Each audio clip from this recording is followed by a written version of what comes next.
Betty White is going to be the special guest on Raw this upcoming Monday night, which I am looking forward to. I like Betty White a lot, and I made the comment on Twitter, now that Mae Young is gone, somebody's got to step in and give us our fix of spunky old lady, and believe me, that's what Betty White is. So I don't have a problem with her being on the show at all, and on the other hand, I do have a problem with John Cena versus Randy Orton, but what are you going to do? It is what it is. It's part of the story where Randy Orton has to face each of his opponents in the Elimination Chamber in singles matches between now and the pay-per-view. He had Bryan on Raw. He had Christian on SmackDown.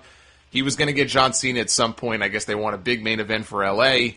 I still say, in the L.A. market, you're asking for trouble. But for the viewers, hey, it'll be entertaining, I think, if the crowd decides to hijack the match. We'll see. That's your main event on Monday. Some other news and notes. First, a correction from last week. Turns out Extreme Rules on May 4th will not be in Seattle. Instead, it will take place at the Izod Center in New Jersey, site of last year's post-WrestleMania Raw, with Dolph Ziggler's cash-in of the Money in the Bank contract to win the world title. That was where the fans crapped all over Randy Orton and Sheamus, and where Noah Mark, our own Noah Mark, started a wave. Pretty good wave, too, I have to say. I think it had at least 5 or 6 revolutions around the arena. The announcers acknowledged it on television, the whole 9 yards. Ryback turned heel on John Cena that night. That was a fun night to be in the building.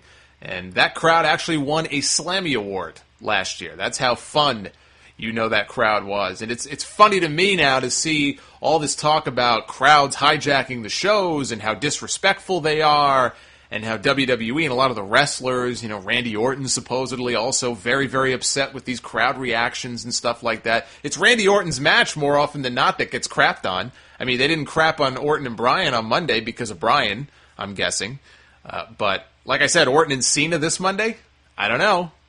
So you got a lot of very upset people that now all of these crowds are trying to mimic that New Jersey crowd from the post-WrestleMania Raw last year, and we're supposed to feel sorry for WWE? Is that what we're supposed to feel? Because they're the ones who gave a fucking Slammy Award to that crowd. What did you expect would happen when you do something like that?